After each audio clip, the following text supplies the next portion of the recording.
Abra a tua Bíblia comigo aí, lá no último livro, Apocalipse, estamos no capítulo 3, hoje é a penúltima palavra da nossa série, as 7 igrejas do Apocalipse, semana que vem nós encerramos ela.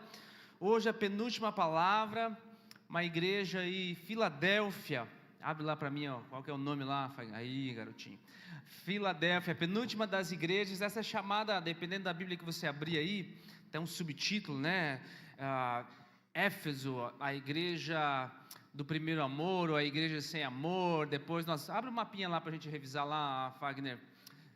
Éfeso foi a primeira que nós vimos, depois Esmirna, a igreja perseguida, a igreja do discípulo de João, Policarpo. Depois nós subimos lá, tudo naquela costa lá, Pérgamo, uma igreja muito sábia, né? Porém, estavam tolerando algumas coisas lá. Tiatira, nós vimos na semana anterior. Na semana passada, nós vimos Sardes, uma igreja que não tinha elogio nenhum ali naquele lugar, uma igreja que se tornou conformada com a cultura ao redor. E hoje nós estamos fechando quase a rota comercial, semana que vem a gente fecha, que é com aquela flechinha ali, Filadélfia. Todas essas igrejas hoje estão na Turquia. João está trazendo uma palavra de revelação para eles aqui, está fora do mapa, mas está exilado na ilha de Patmos. E todas elas terminam assim: aquele que tem ouvidos para ouvir, ouça o que o Espírito Santo diz às igrejas. Então não é só porque aquela mensagem foi dirigida àquela igreja específica que não se aplicava a determinadas outras igrejas, né? Nós estamos dentro desse contexto hoje.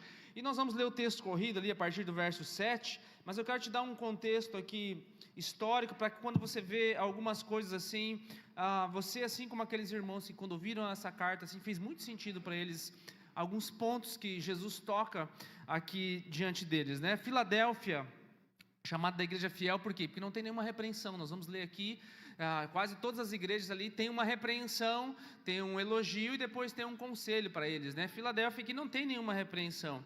É uma cidade nova, gente, comparado aos tempos antigos, né? 150 mais ou menos antes de Cristo que ela foi fundada.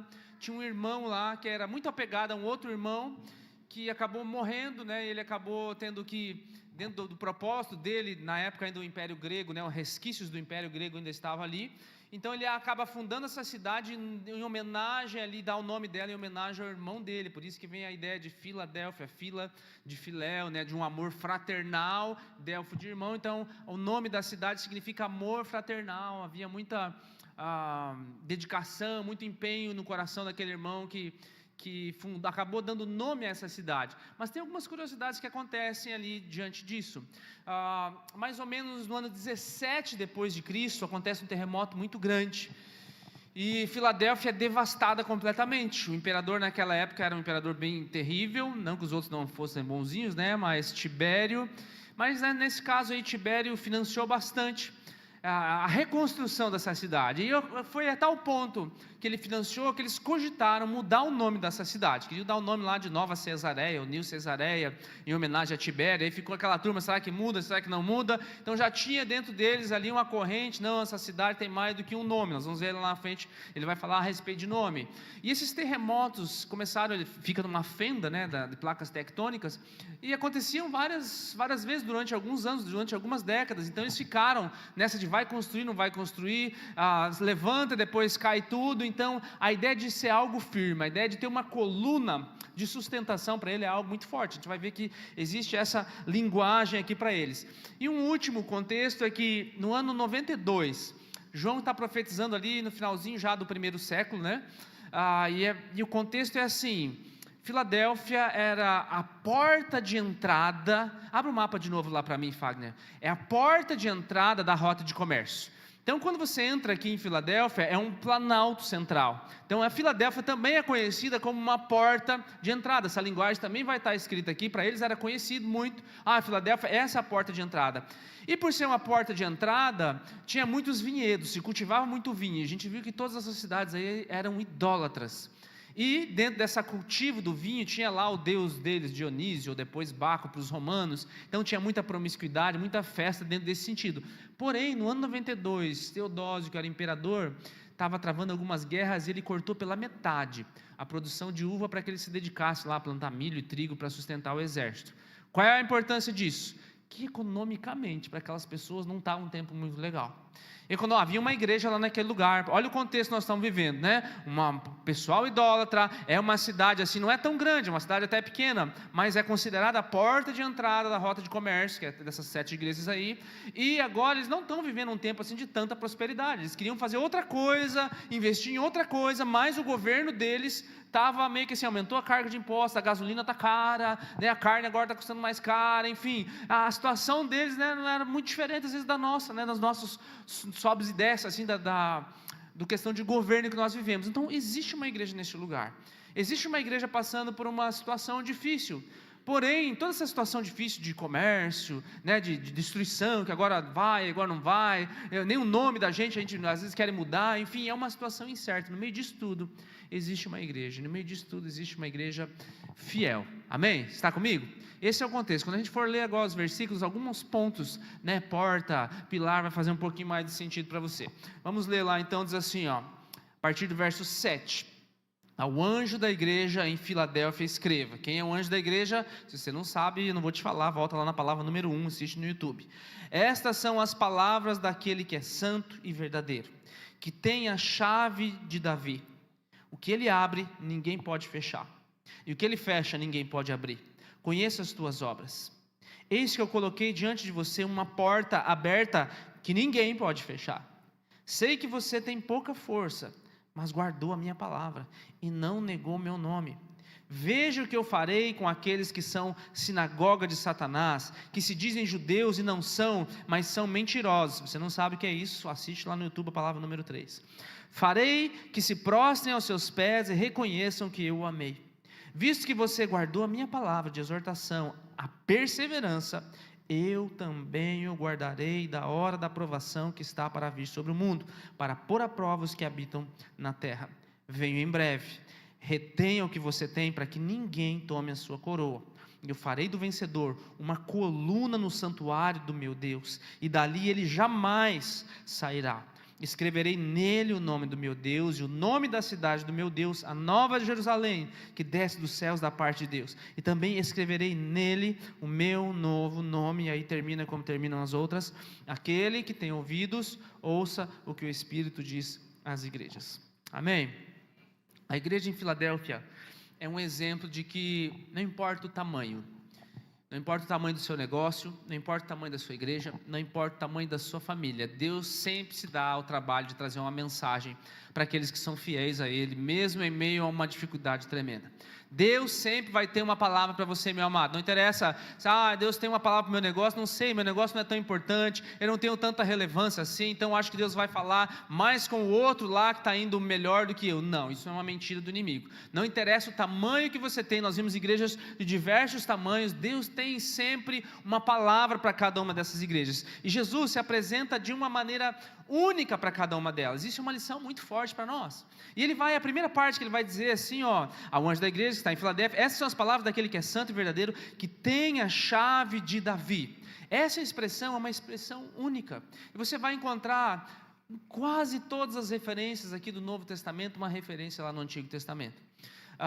E essa referência específica que Jesus faz, percebe que Jesus se apresenta de uma maneira única para cada igreja, e ele se apresenta com referências que a própria palavra já disse a respeito dele. Ele vai falar sobre a chave de Davi. Se você abrir Isaías capítulo 22, você vai achar essa expressão quase que igual a gente leu em Apocalipse. Abre ali para mim, Fagner, por favor.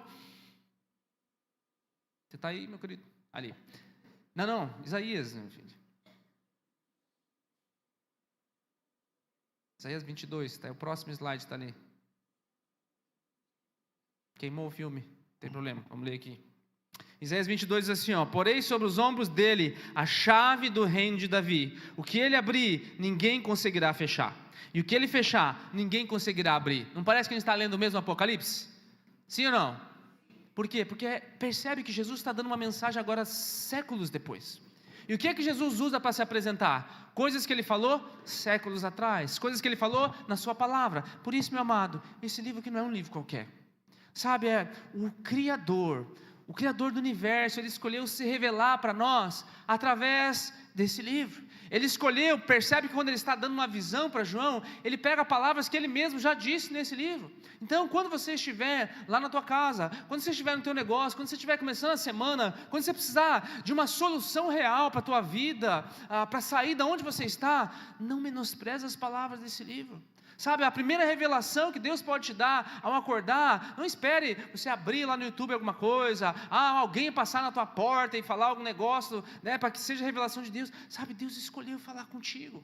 Assim como ele vai, se apresenta para João, ele olha, ele pega as palavras daquilo que ele já disse. Então, sempre que você quiser uma direção específica de Deus, Deus vai usar todas essas outras coisas sim, mas busque em primeiro lugar a palavra de Deus. Ele já escolheu se revelar lá. É um livro sobrenatural. Não é qualquer um que abre e entende o que está aqui, somente aquele que tem o entendimento do Espírito Santo. Tem o Espírito Santo dentro de você?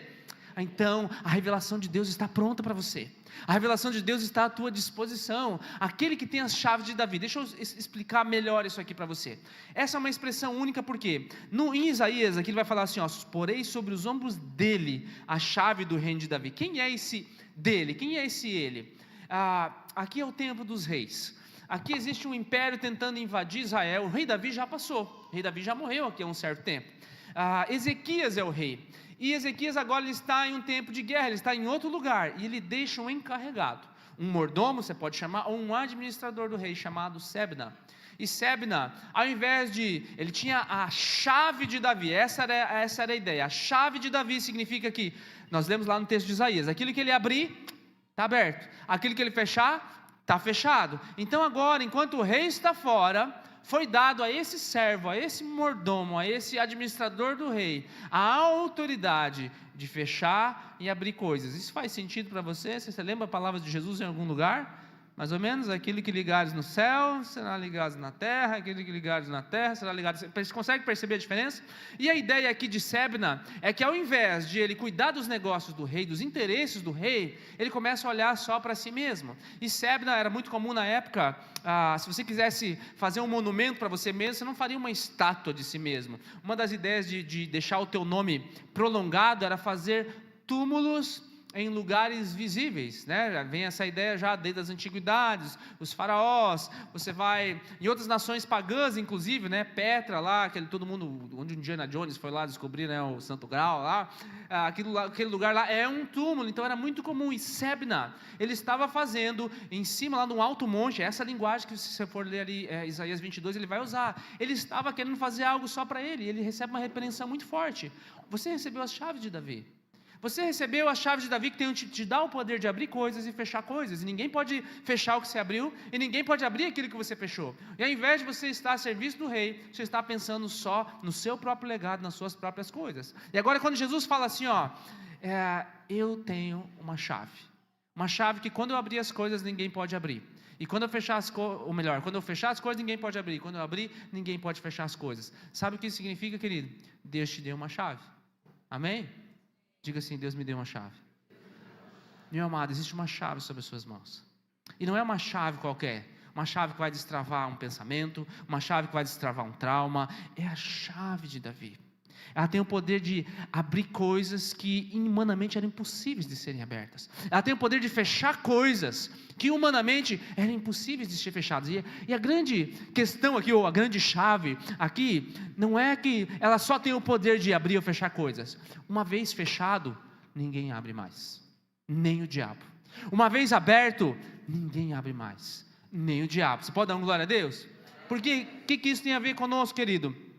Jesus pode fechar as portas do passado, e isso é de fundamental importância para cada um de nós, porque uma vez que Jesus fecha as portas do nosso passado, o inimigo não pode mais abrir. Mas percebe que ele tenta tudo de novo? Porque a primeira coisa que acontece quando você vem para Jesus, né, você sente o peso do teu pecado, do teu erro, você se arrepende, você lança o teu coração diante dele. Lembra quando você deu sua vida para ele, você entregou a sua vida para ele, você teve essa consciência de quanto você precisava dele, mas logo em seguida, parece que depois vem uma ficha de acusação contra você. Na primeira vez que você erra de novo, parece que vem aquela voz, não, tá vendo, isso aí não é para você, não, tá vendo, você não consegue, não adianta, isso aqui é só para fulano lá, você não tem jeito, querido. Existe a chave de Davi sobre as suas mãos.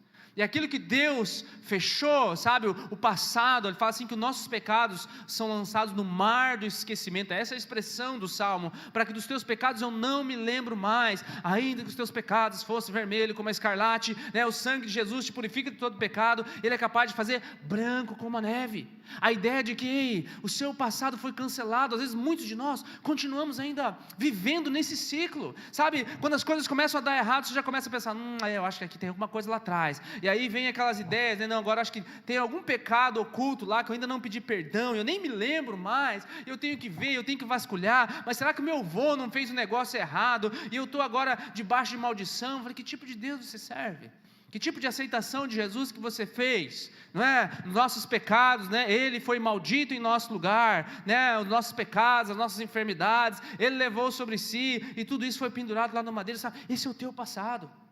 Esse é o teu passado, a ideia de nós ficarmos voltando para as coisas lá atrás, remoendo coisas lá atrás e pensando assim, não está dando certo agora, será que tem uma oração especial que eu tenho que fazer? Não, eu vou procurar um irmão aqui, vou procurar o outro, vou procurar o pastor, e daí continua no mesmo ciclo, e você acha que é só porque você não pediu o perdão por certas coisas. Não, é um comportamento, são certas coisas que estão acontecendo agora hoje, porque aquilo que você entregou diante de Jesus, no dia que você de fato abriu o seu coração para Ele, querido, a palavra diz, é nisso que nós nos baseamos, não é o nosso poder de fazer isso acontecer, é o poder de Jesus. Filadélfia, ela é estabelecida lá, lembra, porta de entrada porque na ideia do pensamento grego, era plantar um posto avançado ali. Sardes está do ladinho, a gente viu que era uma cidade importante, e agora eles colocam um pouquinho mais para frente, para quê?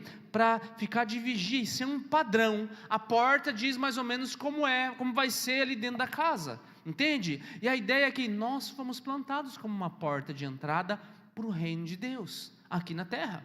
Você faz parte desse processo que nós estamos aguardando, evidentemente, a vinda de Cristo, mas enquanto Ele não vem, nós somos o espelho de Cristo na terra. Isso é isso? Amém ou não? Sabe, olha o que diz Filipenses capítulo 1. Agora, o mais importante, o que eu faço da minha vida uma vez que eu aceitei Jesus, é que vocês vivam de acordo com o Evangelho de Cristo. E aqui que vem as dúvidas, aqui que vem as confusões. Como é que é viver de acordo com o Evangelho de Cristo? Não é tão difícil assim no sentido de explicação. Olha o que Paulo vai tentar explicar para eles aqui, ó. Desse modo, tanto se eu for visitar vocês, como se eu não puder, como é que eu sei que vocês estão vivendo o Evangelho de Cristo? Se vocês continuam firmes e unidos. Firme significa que você não desistiu do caminho. Firme significa que vem vento, vem tribulação, vem corrente, mas você está no caminho. E unidos não significa que vocês não discordem em um momento. A palavra unido aqui, querido, quando Jesus fala, né, Senhor, que eles sejam um, como assim eu e tu somos um, a ideia não é uniformidade. Todos nós concordamos a respeito de tudo, né, e não temos discordância de nada, então somos uma igreja unida. Não é isso. A palavra unido aqui, ela quer dizer que tudo aquilo que é essencial, nós não abrimos mão sobre os nossos valores. Tudo aquilo que é essencial, se necessário, nós abrimos mãos de pensamentos secundários que vão ferir a nossa unidade. Entende? Então nós podemos discordar em algumas coisas, mas naquilo que é essencial, que o único caminho, a verdade, a vida aqui é Jesus. Esse nós não podemos abrir mão. A ideia, deixa eu te talvez elucidar isso para você, né? Às vezes as pessoas ficam meio confusas a respeito de ecumenismo. O ecumenismo, meu amado, segundo a palavra de Deus, segundo o cristianismo, ele só existe dentro do meio cristão. Eu só posso ter a ideia de um universalismo, uma comunhão com outras igrejas que são cristãs de fato.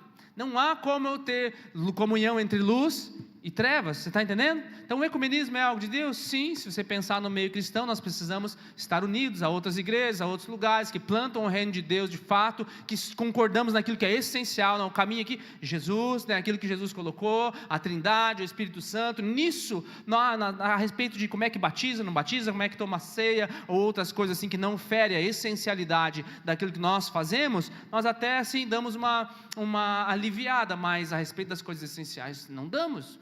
Porque a ideia aqui é que, se nós tivermos esse pensamento, em algum momento nós vamos ser confrontados. E Filadélfia, ao contrário de Sardes, que você viu na semana passada, ela se manteve fiel. Ela estava sendo perseguida. Lembra que ele falou que tem um pessoal aí da sinagoga de Satanás atrás de vocês? Sabe, querido, e a ideia é que eles perseveraram, porque eles têm o entendimento, ou estão tendo o entendimento agora aqui, que quem é que tem a chave para abrir as portas do nosso emprego? Jesus. Quem é que tem a chave para trancar as portas do medo? Jesus. Quem é que tem a chave para trancar as portas do pecado e da vergonha? Jesus. E olha, quem é que tem as chaves para abrir novas oportunidades para você? Quem é que tem, querido? Diga assim: Jesus tem a chave que eu preciso para abrir a porta da oportunidade que eu preciso.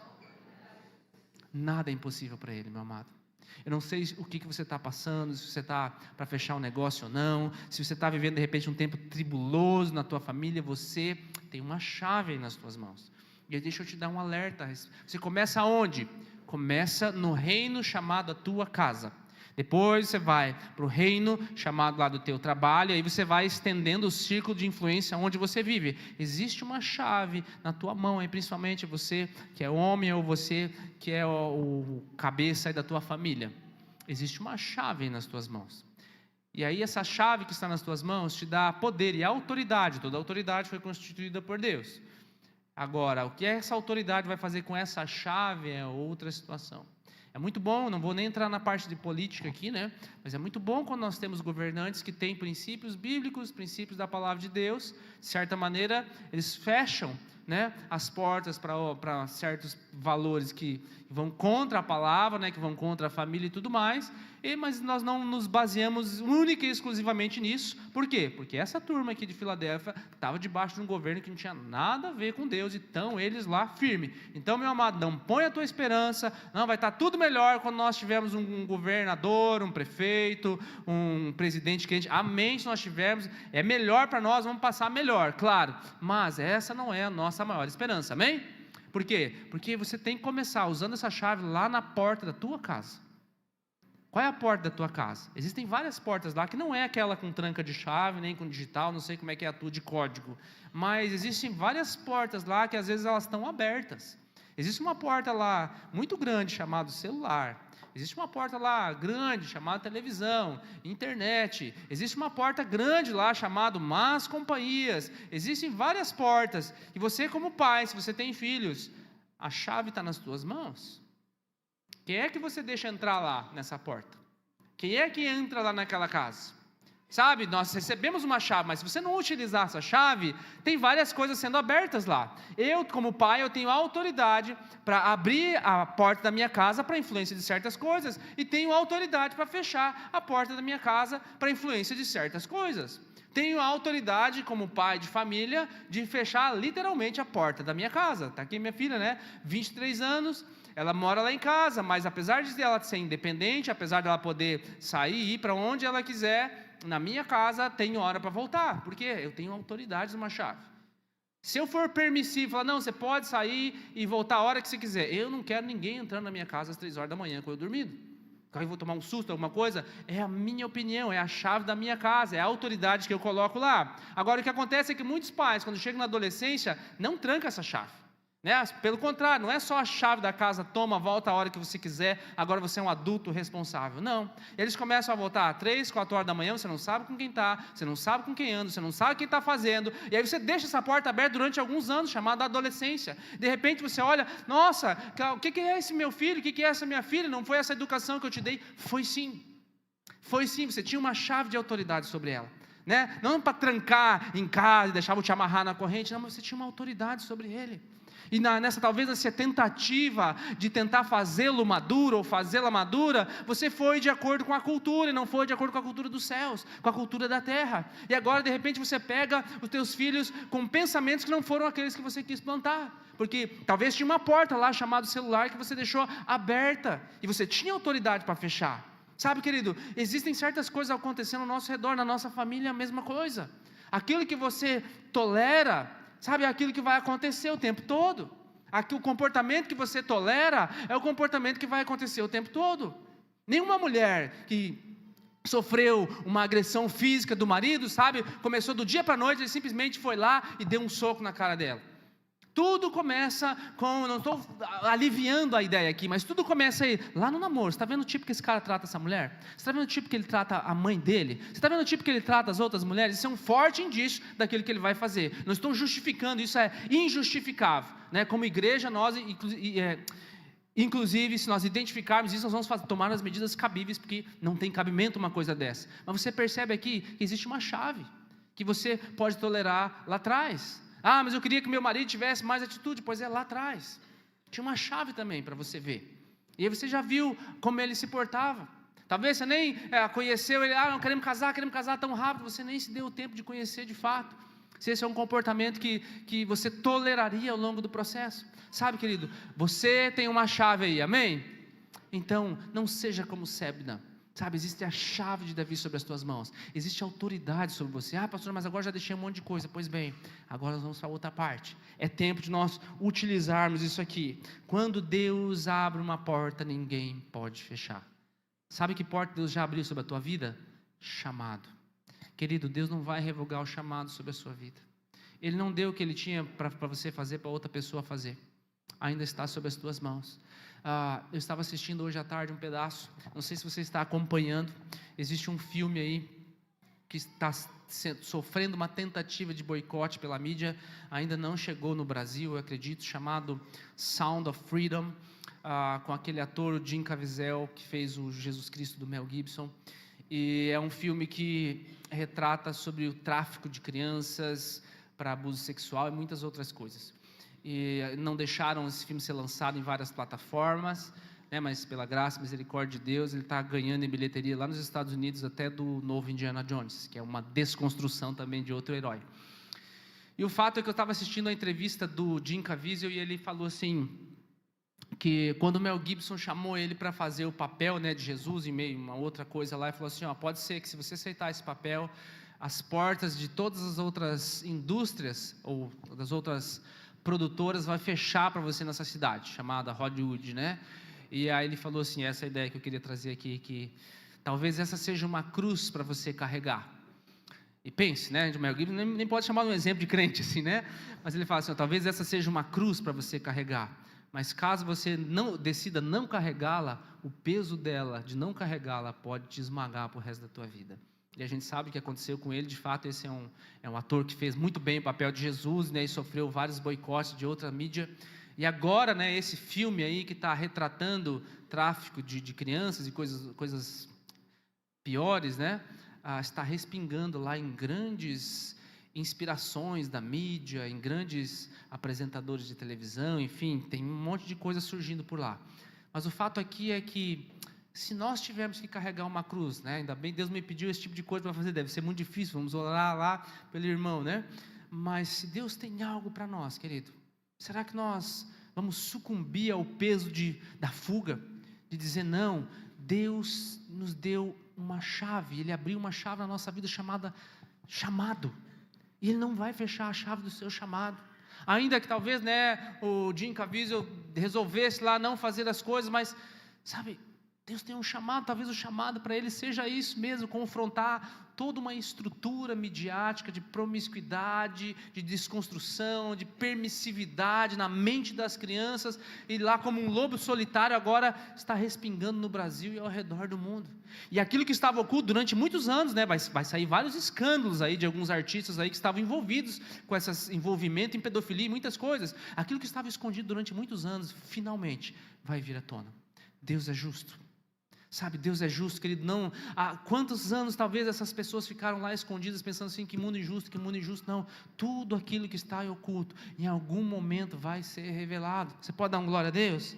Sabe, Deus não vai revogar o chamado dele sobre a tua vida. A porta que Deus fecha, querido, é uma porta que ninguém pode abrir, e essa porta se chama passado. Se você talvez ainda lida com esse problema, olha que a palavra de Deus diz para você, Colossenses 2, vocês estavam mortos por causa dos seus pecados e da incircuncisão da sua natureza humana. O que é a incircuncisão da natureza humana? Não é circuncisão física, Paulo vai falar que a circuncisão é no coração, ou seja, toda tentativa humana agora de fazer uma aliança com Deus, que era o que representava a circuncisão, é inútil se não for através de Jesus, né? Então por isso que eu falei aquela ideia de ecumenismo.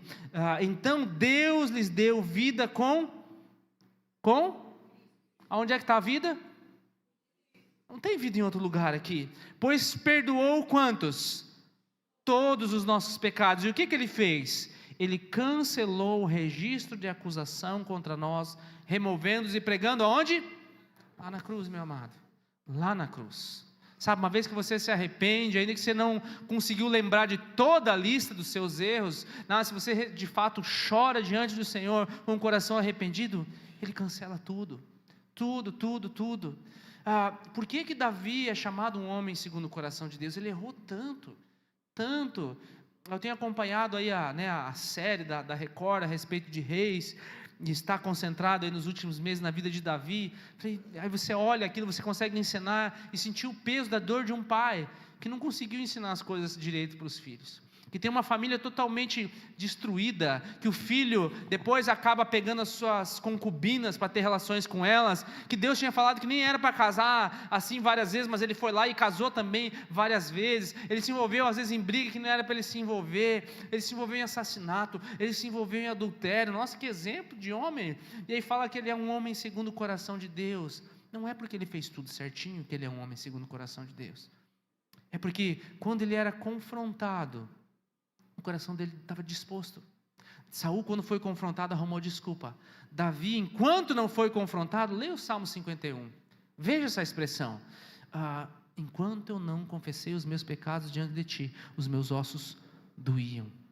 Esse é o sentimento de alguém que sabe: ei, eu preciso me consertar com Deus, eu preciso me reconciliar. Esse é o sentimento de um homem segundo o coração de Deus. E quando ele é confrontado, quando o profeta Natan confronta ele, olha o que ele diz: pequei contra ti, somente contra ti. A ideia de que quando eu erro, não é contra minha esposa que eu erro em primeiro lugar. A ideia de que quando eu erro, não é contra os meus filhos que eu erro em primeiro lugar, não é contra as pessoas que estão ao redor em primeiro lugar. A ideia de que eu errei contra Deus. Por quê? Porque Ele me colocou na terra como um posto avançado dos céus. Porque Ele me colocou na terra para eu viver, lembra que nós lemos aqui? Vive uma vida digna de acordo com o Evangelho de Cristo. E a ideia de viver uma vida digna aqui é estar juntos, é estar perseverando no caminho, querido. E ainda que você não tenha a ideia, não compreendeu ainda a respeito da chave que Deus deu para você, pelo menos entenda isso: Ele também é a porta. João capítulo 10, acho que verso 9, Jesus vai falar: eu sou a porta. Não sou uma das portas. Ninguém vem ao Pai se não for por mim. Essa é a ideia. E há uma diferença muito grande de que lado da porta você está. Não tem como você ficar ali no meio, né? Se fosse um muro, quem está em cima do muro já escolheu um lado, e é o lado de fora. Jesus é a única porta da salvação. Eu vou correr os outros versículos aqui, mas essa é a ideia central. O verso 8: conheço as suas obras, eu coloquei diante de você uma porta aberta. Olha, ninguém pode fechar a porta que eu coloquei. Sei que você tem pouca força, mas guardou a minha palavra e não negou o meu nome. Não é com forte você se parece para o lado de fora. Não é com forte o nosso edifício se parece para as pessoas lá de fora. Essa igreja é uma igreja forte. Não é quão grande é o teu negócio que aparenta do lado de fora, que as pessoas vão olhar para você: por causa do teu negócio, então eu sei que você é grande. Sabe, querido, eu sei que você está fraco. Eu sei que em alguns momentos, eu e você, nós temos vontade de desistir de muitas coisas. Em algum momento, eu e você, nós vamos nos enquadrar aqui. Nós sabemos que tem uma porta aberta, mas eu tenho pouca força. Mas o que ele fala aqui de elogio? Guarda a minha palavra. O que você tem que se preocupar? Em primeiro lugar na tua vida, é se você está guardando a palavra do Senhor e não negando o nome dEle. Por quê? Jesus também vai falar que nem todo aquele que diz Senhor, Senhor, herdará o reino dos céus. Ou seja, nem todo aquele que fica fazendo de conta que é um grande cristão, ou um belo filantropo, ou isso ou aquilo, meu amado, vai herdar o reino dos céus, mas somente aquele que guarda a palavra. Portanto, a nossa preocupação, querido, não é o quão forte você se parece para as pessoas ao redor, mas é o quanto você é leal. A nossa preocupação não é quão grandes coisas você já fez e tudo mais. A nossa preocupação é quanto você tem obedecido ao Senhor, apesar das bombas que você tem levado. Quanto você tem permanecido leal ao Senhor, apesar de tudo ao teu redor dizer que não é para você fazer desse jeito. 2 Timóteo vai dizer assim, se perseverarmos, a ideia de você persistir, também com Ele reinaremos. Mas se o negarmos, Ele por sua vez nos negará. E aí com isso em mente, vem o verso 10. Visto que você guardou a minha palavra, lá no texto de Apocalipse, da perseverança, eu também o guardarei na hora da provação que está por vir sobre o mundo. Essa ideia de guardarei da hora da provação aqui não é que Deus vai te retirar Você não vai passar pela grande tribulação, então eu vou te poupar daquilo que está vindo sobre o mundo. Não é essa a ideia. A palavra grega aqui, guardar, seria talvez melhor explicada para nós, guardar em meio de. Ou, você pode traduzir isso aqui também como guardar enquanto. Significa que enquanto acontecem as coisas, Deus está te protegendo. Significa que em meio a várias circunstâncias, Deus está te guardando. Você percebe? Porque a ideia é que no mundo tereis aflições, né? Importa que nós padecemos por muitas tribulações, por amor a Cristo. Aquele que não carregar a sua cruz não é digno de ser meu discípulo. Tem várias coisas que nos indicam assim, que nós vamos passar por eventuais dificuldades. E eventualmente vai chegar um momento muito difícil ao redor da terra, mas não é essa a tua maior preocupação. Qual é a tua maior certeza de que quando chegar esse momento, o Senhor vai me guardar? Guardar em meio a. Sabe, Deus olha por você, querido. Essa palavra, ela é encorajadora para nós. Significa que Deus olha para as minhas circunstâncias. Deus se importa com as minhas mazelas. E Ele termina esse versículo dizendo assim, para pôr à prova os que habitam sobre a terra. O que é pôr à prova? É fazer um teste. Eu já trouxe uma palavra inteira aqui a respeito do porquê sofremos. Procura lá na internet. Mas a ideia é de que, por que se testam coisas? Para ver a veracidade disso. Hoje nós temos aí os freios ABS, não sei qual que é o último freio da moda aí, qual que é o top aí das galáxias, mas quando inventaram esse tal de freio ABS, o que eles fizeram? Testaram, evidentemente, eu acho que não botaram ninguém dirigir esse carro para testar, mas testaram, colocaram ele a situações extremas, para ver se esse freio é freio mesmo, e aguenta o repuxo para botar ele no teu carro. Deus não vai fazer diferente conosco. Eu já disse isso aqui, se não me engano é do C.S. Lewis, não lembro quem fez essa frase, mas somente uma aprovação genuína prova se nós temos uma fé genuína.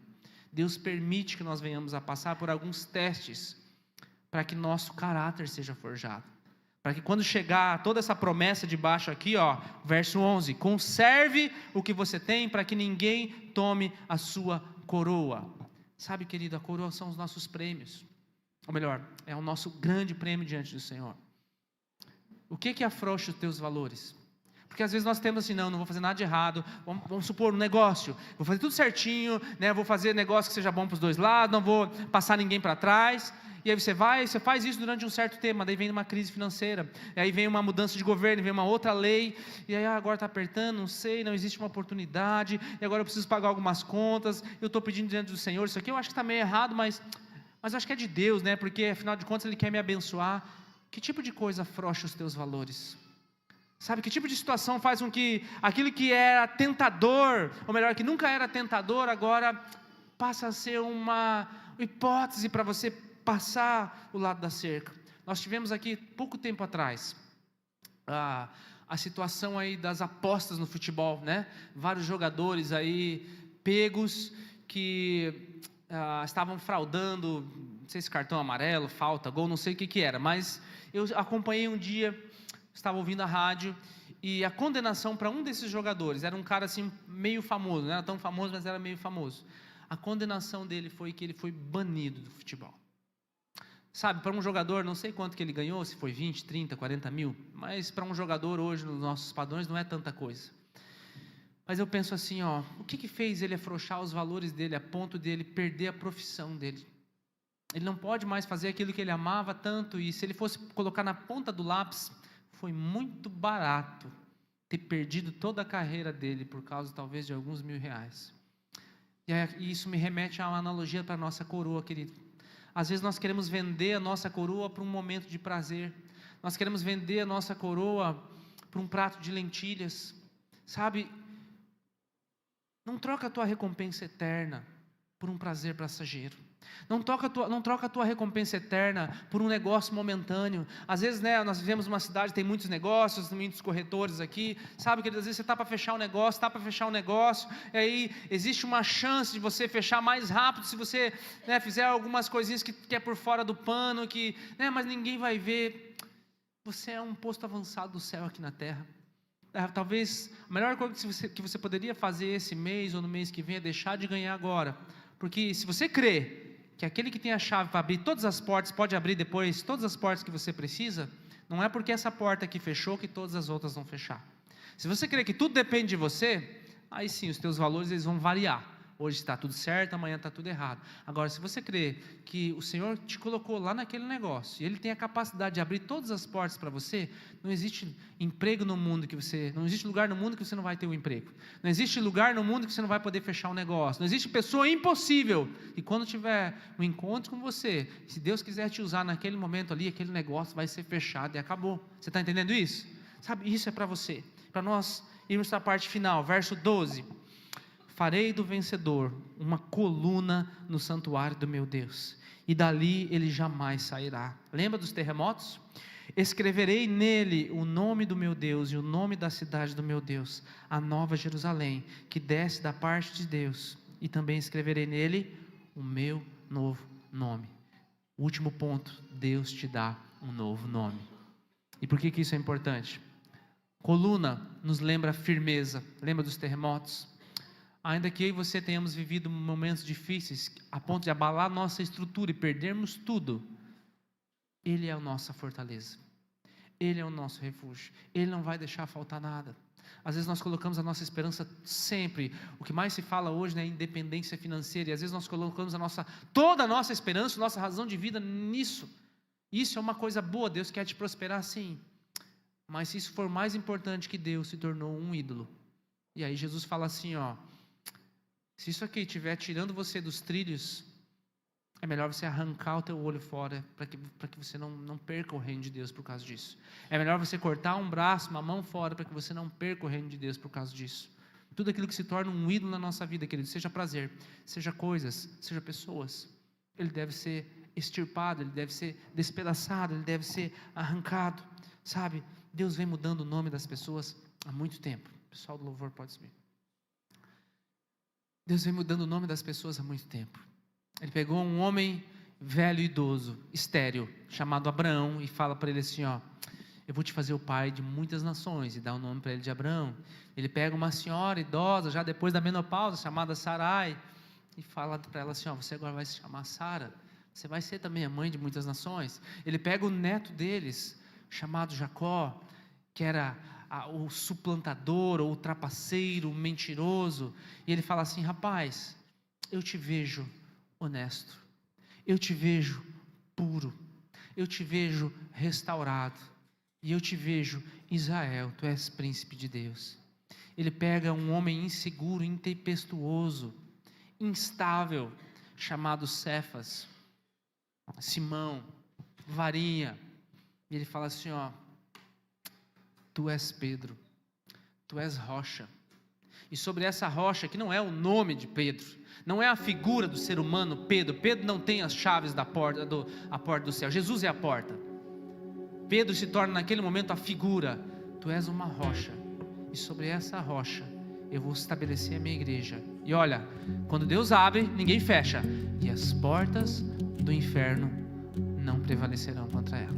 Estamos aqui nós, 2000 anos depois, 2000 anos depois, era muito ruim viver nessa época aqui, governo ruim, injustiça, morte, o tempo todo, era difícil ser crente nessa época aqui. 2000 anos depois, passaram já centenas de filósofos, isso aí vai acabar, isso é fogo de palha, deixa esse pessoal, vamos matar eles tudo aí. Cruzou o oceano, entrou num país que nem era país ainda, era uma província de Portugal, se tornou uma nação muito grande. Estamos aqui nós, um dos melhores lugares do país para se morar e para viver, amém? É a tua cidade, onde você mora, Deus te colocou nesse lugar, Deus te deu um chamado, Deus te deu uma chave, Deus te deu um novo nome. Se coloca de pé, por favor, querido. Quero que você vá para casa hoje com essa ideia. Ai, que bom, pastor, então agora está tudo certo, mas eu ainda cometo erros. Você já disse algo que você queria retirar? Eu sempre brinco, né? Eu gostaria muito que Deus me desse uma máquina do tempo só de 10 segundos, né? Que eu voltasse para casa e evitar bastante intriga, né? Mas, puxa, não devia ter isso, agora estragou tudo. 10 segundos só que eu volto e tiro. Todos nós vamos continuar errando, querido, todos nós vamos continuar errando, e aqui é onde vem a chave. Você precisa entender que tudo isso que Deus promete para você necessita de humildade, E humildade não é só se prostrar diante das pessoas. Humildade significa que você responde de maneira humilde quando confrontado, ainda que você tenha certeza que você tenha razão. Mas você para pensar: será que eu estou errado? Eu posso estar errado? Quando alguém aponta um erro genuíno para você, você se arrepende de fato. Às vezes nós não nos humilhamos porque achamos que não fizemos nada de errado. Jesus nunca fez nada de errado, e ainda assim Ele se colocou debaixo da pior posição possível. Eu quero terminar essa palavra lembrando sobre essa marca, sobre esse novo nome. Às vezes nós ficamos muito tempo, conjecturando como é que vai ser nos tempos finais, quando chegar a grande tribulação, vai vir o anticristo, vai vir a marca da besta, e agora, será que é o cartão de crédito, será que é o chip? Nós gastamos muito tempo, pensando e imaginando sobre a marca da besta, e gastamos talvez pouco tempo lembrando dessa marca aqui, Apocalipse capítulo 14. Então eu olhei, e diante de mim estava o Cordeiro em pé sobre o monte Sião, e com ele 144.000 que traziam escritos na testa o nome dele e o nome do seu pai. Essa figura vai ser recorrente aqui em Apocalipse. Ele vai terminar lá no último capítulo, o último capítulo da Bíblia, 22, dizendo assim: eles verão a sua face, e o seu nome estará na testa deles. Quem tem a marca de Cristo, meu amado, na testa e no coração, não fica muito preocupado com a marca da besta. Quando chegar, nós sabemos que mesmo que nós estivermos no meio disso tudo, Ele vai nos guardar nesse momento. Mesmo que nós estejamos enfrentando o caos hoje, você tem que sair na segunda-feira, acordar de manhã com essa ideia: eu tenho a marca de Cristo. A chave de Davi está sobre a minha mão, e aquilo que eu ligar na terra será ligado no céu, e aquilo que ligar no céu vai ser ligado na terra. E assim você sai para enfrentar o teu dia na autoridade de Cristo, sabendo que, você não faz tudo aquilo que o teu coraçãozinho pensa e imagina, mas aqui você é um posto avançado dos céus. Você primeiro escuta o comando do Pai, do chefe, do Senhor dos exércitos, e aí você sai sabendo que aonde você estiver, o inimigo ele vai te distinguir no meio de tudo aquilo, e você não deve temer, não tenha medo dos seus inimigos, mas você sabe que a marca de Cristo está sobre você. E se a marca de Cristo está sobre você, o teu nome está escrito no livro da vida. E se o teu nome está escrito no livro da vida, os olhos do Senhor estão sobre os seus. Deus te enxerga, Deus te vê, Deus te dá um novo nome, e Ele escreve o teu nome numa coluna, e não é uma coluna que qualquer terremoto derruba, é a coluna do santuário do Altíssimo. Essa é a promessa de Deus para você, essa é a promessa de Deus para Filadélfia. Vamos orar? Coloca a mão no seu coração aí. Pai, obrigado, Senhor, porque existe a chave de Davi sobre a minha vida, Senhor.